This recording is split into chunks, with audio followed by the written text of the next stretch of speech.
Okay, welcome back to my channel. This is part 6 of What If Deku Was a Survivor. Now I have family in the living room and they are being loud. So, this is, part 6 of What If Deku Was a Survivor. And I have to keep it down because it has a baby in the living room. So, let's start. When we last left off, Deku just killed off one and the battle just stopped. They disposed of off one's body. The quirk doctor can't get off one out of all can't get off one out of off one because he's dead and they put his body somewhere he can't get to. Now, this one, UA goes to their license exams as they get there. Now, no one knows, UA's quirks. Like in canon, no one knows, except for in canon. In canon they broadcast the sports festival, and this one they didn't. So, oh yeah, I want you guys to put which new what if you want to come out first. Do you want Deku that I was thinking about giving him a game quirk, like a leveling quirk? This is what I was thinking about giving Deku a leveling quirk, or do you want the Nagasa Karma quirk? Not quirk, or reincarnation. So comment that down below which one you want to see first. So, they get there. Since no one else knows their quirks, but they still know that, since they got a UA, they are definitely dangerous. So, they just keep that in mind. So, fake Deku, still tries to shake Deku's hand. Deku shakes his hand after he leaves. Deku tells his class, that they're fake. Don't trust them. They're most, probably trying to, stomp us out. To give us that fake trust, and then at the end betray us. They don't question Deku, they just listen to what he said. So, as they get in there, the exact thing that Deku told them happens. Everyone turns on UA and tries to take them down, but it doesn't help for them. They all get taken down in the end, and Deku, has an easier chance. So, I'm gonna keep going, even though my cousins are in the living room being loud. So, now it's the rescuing part. Deku uses teleportation and his word manipulation. Yes, I'm gonna call it word manipulation, but it's just him speaking the fire. Speaking the language of the gods and calming people down. Now, the reason I call it language of the gods is basically Deku smooth talking. Not just flirting, he can do anything with it. He go from flirting to basically talking someone down, to complimenting someone, to basically telling someone that they're ugly, but in a nice way. I don't know how to call somebody ugly in a nice way. I don't really call people ugly. I don't talk about people. I just don't care about people in general. So, as Deku saying people, Todoroki still fights for Archie. Yes, he still fights with him. But Deku ends that fight real quick. Just basically just teleport in front of them and puts his arm out. And then, they release their quirks. Deku stops both of the quirks without getting even a single scratch. He tells them both to fight together. If they don't, as he releases energy off his hands, he's gonna beat them. Gonna beat them bad. And they start working together and they start helping each other. Now, Momo has one for all in this one. I believe so. Yes. Momo has one for all. Wait. No, Bako has one for all. Wait. Who has one for all?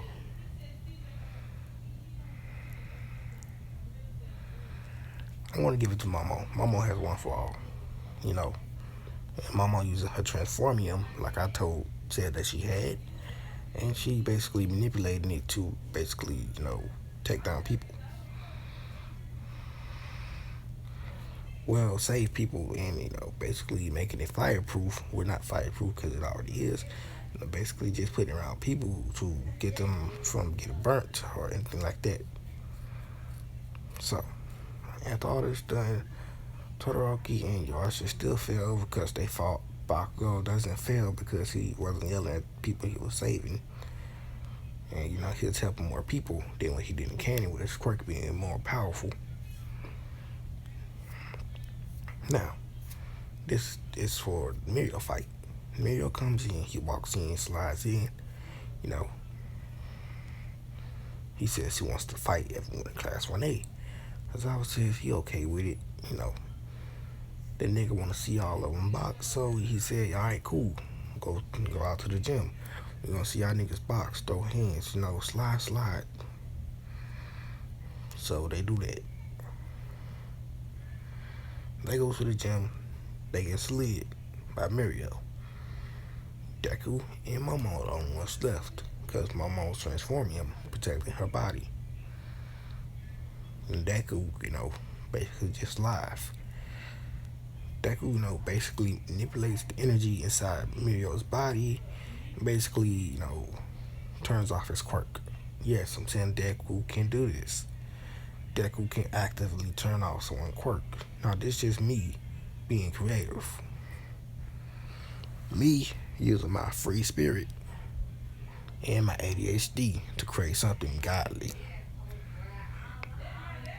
So, let's keep going. As Mirio was surprised that he got actually taken down by one of the students. And so it's Nejire and Sun Eater. I still haven't found the name too. So Deku keeps he goes to Tsunade with Momo and Mirio. They all go to Tsunade. Now, Tsunade heard from All Might that Deku is extremely powerful. He also heard from All Might that Deku had a rough past. And Deku is very skilled. He told Tsunade, All Might told Tsunade that Deku was in the special ops. All Might, all night though. Tsunade was surprised from this. All Might then went on to explain that he was also in an underground group. Well, he was in it. He was seduced by it and forced to participate in what they call the rules of survival.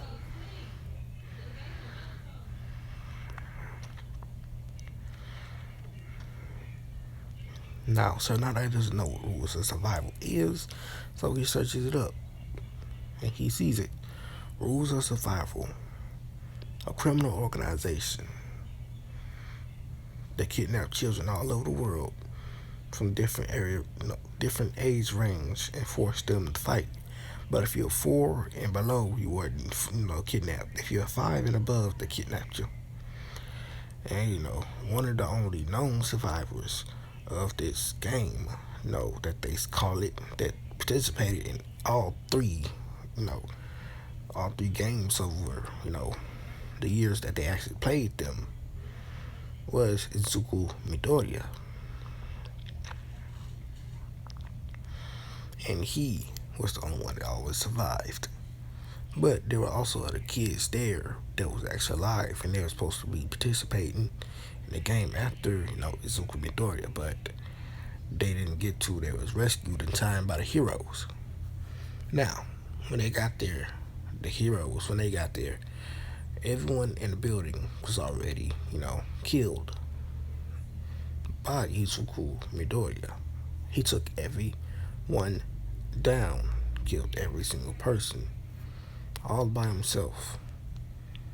At the end of that, he was so tired, he passed out. He was bloodied, beaten.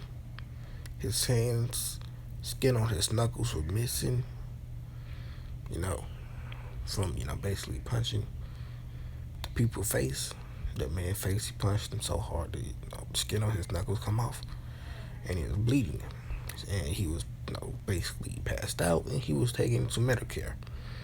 And this when he was reunited with his mother. So now that hearing this and he's a little bit shocked in this. So when he got there, he wasn't surprised that Deku was, this skilled and able to get the thing away from him that fast. And he didn't even see the future.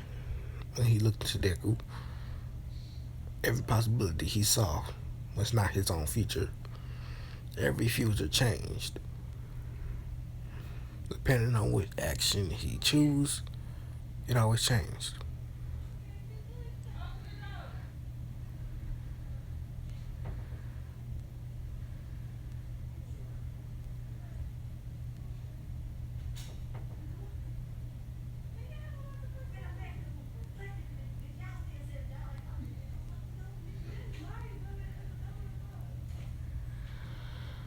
Mm-mm-mm.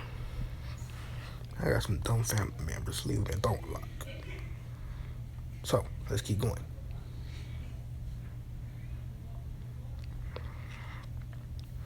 So, Mama then, tries it and she gets the thing from Sonata after a while. She being proficient in hand-to-hand combat from Deku and weapon training. Which her favorite weapon is a bow staff, that Deku basically taught her how to use. So, after that's done, they go patrolling. This one, after a while, Eri bumps into Deku.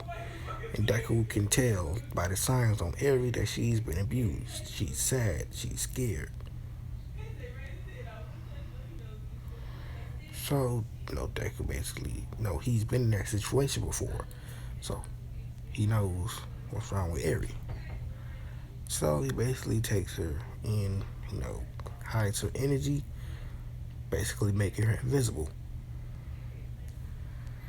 And this one, Mirio and Momo did not notice. And Deku whispered in Momo's ear before, Shizaki came out, make a tracking device and make basically a microphone. She didn't question Deku, she just made it because, she know not to question Deku. When Deku tells her to do something, she always knows it's the right choice.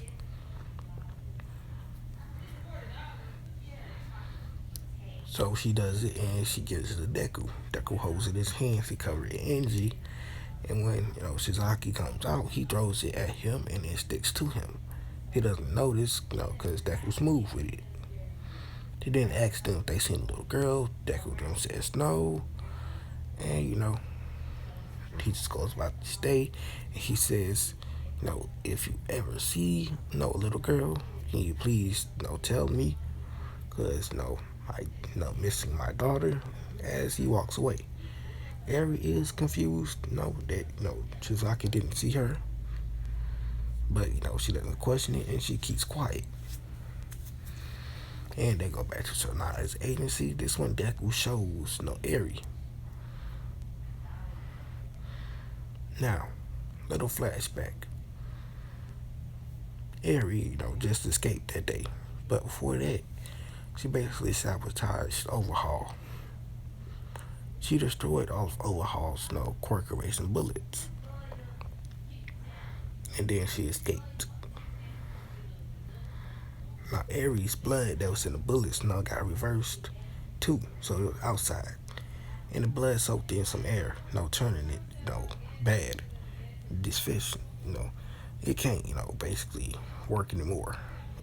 Even if they put the blood back into a bullet, quirk erasing bullet, it wouldn't work. It wouldn't even erase the quirk. It would just be a regular bullet then. But just filled with someone's blood. So Overhaul is mad for this. He's fuming. So Eri got away, she escaped, and that's when, this all happened. Now Deku shows Mirio, Tsunade, and Momo Eri. You know, they wondering where she came from and what is she doing with her. Deku explains that, he feels a familiarity with the girl and that, she was being abused. They ask, how can you tell? He says, I've been in a couple of situations like this, where I had to bandage myself up, and it's not pleasant. You do not want to bandage yourself up. Wait a second. You, wait, wait, wait a second. Wait, wait, wait a second. Wait a second. Wait a second. Wait a second. Okay. You not want to bandage. I've been in a couple of situations where I had to bandage myself up, and I know the pangs of being abused. As he then tells Momo to make the receiver for that tracking device thing, you know, and the voice module that she put on him. As she does that, and Deku basically watching and listening in. Not watching, I mean listening in and watching Overhaul's location as he hears Overhaul's conversation to his little group.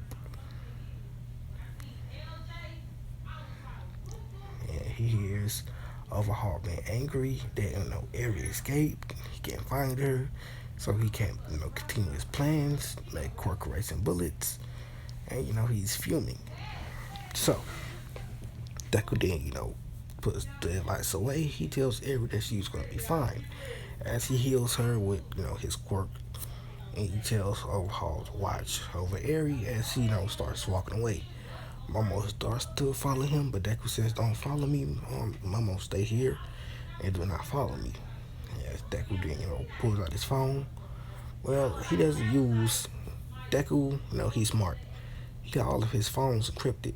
Yes, Deku has phones, not phones. Deku has two phones. Yeah, he has two phones. One for the plug, one for the bros. So Deku got one phone that he talks to family, friends. The other one he talks to the government with. He talks to the government or his old team. The Shadows. So Deku calls up the Shadows and tells him to bring his gear, that they have a mission. As they're all happy. Ooh, a mission. A mission. It's been a long time. As Deku said, they can feel that Deku is smiling. Deku says, "We're going hunting, boys. Bring the hunting gears." As they all smiling. And yeah, the girls smiling too. The girls. There's 3 girls, like I said. And 4 boys. For Deku, that's 5. There are 8 of them. Wait, 3, 4. Yeah, 7. And then 8. Yeah. So they bring all the gear and they get geared up and they attack Shizaki's base. They be silent with it. They don't cause a commotion. They take out everyone stealthily and they kill everyone. Deku gave them order to kill on sight. So no one survives, not even Shizaki. Now, Toga and Twice were there, but they did not notice Deku and his team because their team is so elite that they can't be noticed. Even Toga can notice them, and Toga knows how to mask her bloodlust to basically go invisible. But they can do that. They can do that to much a better degree. Deku can use his energy to basically make him invisible. Do not even feel his breath. Not even feel anything. If he steps on glass, it won't make a sound. He walking through water, it won't make a sound. Nothing. So, since Toga and Twice were there, Deku's team did mistake them for Overhaul's men, so they did shoot at them. Toga got hit about 5 times, and these, this is one of Deku's teammates that used poisons. Now, this poison is special. She, made this poison so special. Yes, this is female. She basically made drugs. Not like she used to be a drug, you know, maker, like a doctor or a scientist. Well, she experimented on drugs and things like that to make like cures for like people that have specific sicknesses and things like that. And she did pretty good, you know. She found some cures for some diseases that couldn't be cured, you know.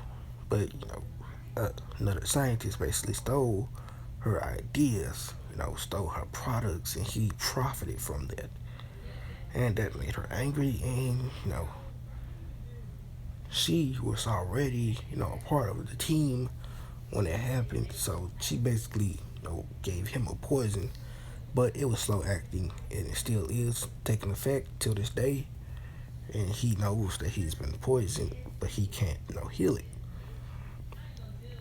And this poison is slowly but surely killing him. And this person is very important to the story, but you're not gonna figure out who he is by the time Deku. I'm gonna say by the time he actually comes up, he is going to die. Yes, by the time he comes up, he is going to die. Now he is on the verge of dying right now. So he shoots at Toga. Toga hits 5 times, and she is still alive, but she got hit 5 times. And twice he got shot about like I'm gonna say about 7. Yeah, he got shot 7 times. And instead of like Toga, he's unlucky. Bullet actually goes to his heart and killing him instantly. Well, not instantly, but it killed him. As he dies, Toga escapes, and cause gets saved by Kirigiri. Now, Toga gets there. She starts coughing up blood, and some of her blood flying everywhere. And since the League of Villains are in the base anymore, they somewhere else. I don't know what exactly they was, but they're at that place there was. But Toga's blood basically splattered on everyone in the League of Villains. They hide out, and this poison basically got on them too. So the poison, a little bit slow acting, but it's not as slow as the doctor, the one that got poisoned by the woman. It's not as slow acting as that one. Their poison, takes effect after a day. So Deku then finds Overhaul as he puts the gun to his head, and ends him fast. Well, actually, no. He first makes it so he can't use his quirk, then shoots him in the knee. Overhaul starts, falling down. He shoots him in the other knee. He falls faster. Overhaul starts feeling pain. This when Deku basically knocks him out, and basically gets rally up all of his team, and he puts a bomb in a specific area which will level the whole building. He puts the bomb there in that specific area, and it teleports away, clicks the detonator, and the bomb levels the whole building. Burying all of Overhaul's people, but the old man, he was relocated. Now Overhaul basically got taken to this area. This was a warehouse. Now it was dark there. Deku basically kept the blindfold over Overhaul. Then he took it off. There was just one light, and all Overhaul can see was these people. We can't see their faces.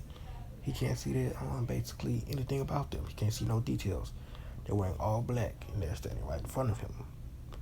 But they're shaded because the light only focused on him. Then one of them comes stepping out with a voice changer. This Deku, but he has a voice changer. Sound like this. Overhaul, is it? You're overall right. You have been someone that was very evil. So, I must take you down. Sorry, but you will not make it past today. Prepare to die. But before I do that, I'm going to torture you to get information. Information that I need. Okay. As Overhaul starts to laugh. And I'm sorry if you guys couldn't hear that, but Overhaul starts to laugh, saying that they would never torture him, they would never get any information from him. This when Deku starts. It pulls out this tray. This thing. His team basically rolls out his tools, that you could say. As there's a gun, there's some pliers, there's some gasoline with a cloth, there's a car battery, there's a screwdriver, there's a wrench, there's some a lot of things there. There's a gas mask, and there's a lot of other things. As Deku says, "Oh, I know the perfect thing to make someone talk. Let's get started." As I want to say,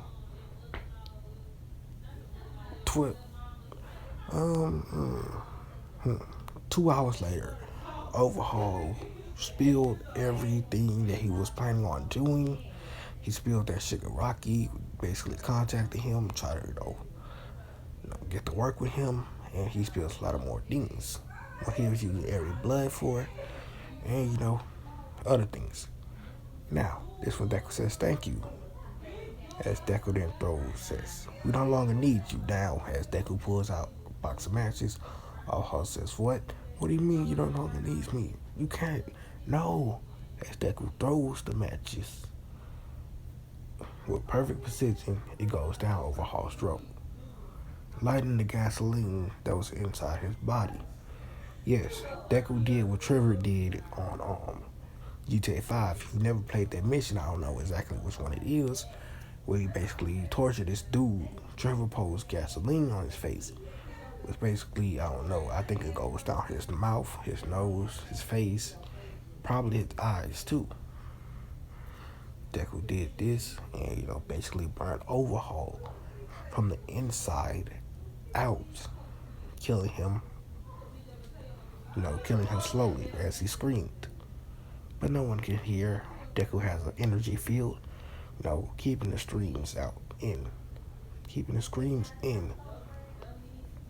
But even if he didn't do that, no one was around to find out. As Deku then leaves, he brings his tools back and erases all evidence of him being there, just leaving the corpse of Overhaul as he leaves. Now, this one, Deku gets back and, my mom asking Deku where he went. Deku said he went out and he talked to a couple of his friends about what to do, with Eri. And they decided that I should take her in, basically give her to my mom and have my mom raise her. As she says, okay. Overhaul thinking that, that should be that should be okay enough. So he does it. He follows along with Deku's plan. As Deku talks to Eri, he says, "Eri, do you want to basically have a mother?" Eri asks, "What do you mean?" As Deku says, "I have found the perfect family for you, so come with me." As Deku pulls out his hand, and Eri can feel this, warmth from Deku. She feels happy every time she's near him. She feels safe, so she takes Deku's hand. As Deku teleports him and Momo and Eri to his house. As Inko is there, Deku then basically show Inko to Eri and Eri to Inko. Introduced them, and Eri felt the same warmth that she did from Deku on Inko. As that's when Inko basically went to the adoption center announced that she's adopting Eri and basically adopt her. So UA still has that basically down second sports festival. They can still dancing. Deku makes it tight though. Him uses his electricity to basically freeze it in the air. Well, he basically makes electricity like thunder. You know, basically, but it's permanently there. Unless he wants it to go away, it's not gonna go away. So it just got electricity that's in the air, and Deku basically leaves. Not leaves. Deku basically dances with the electricity flowing around him. So people see the electricity that's flowing around him, and they also see the energy that comes off him when he does that.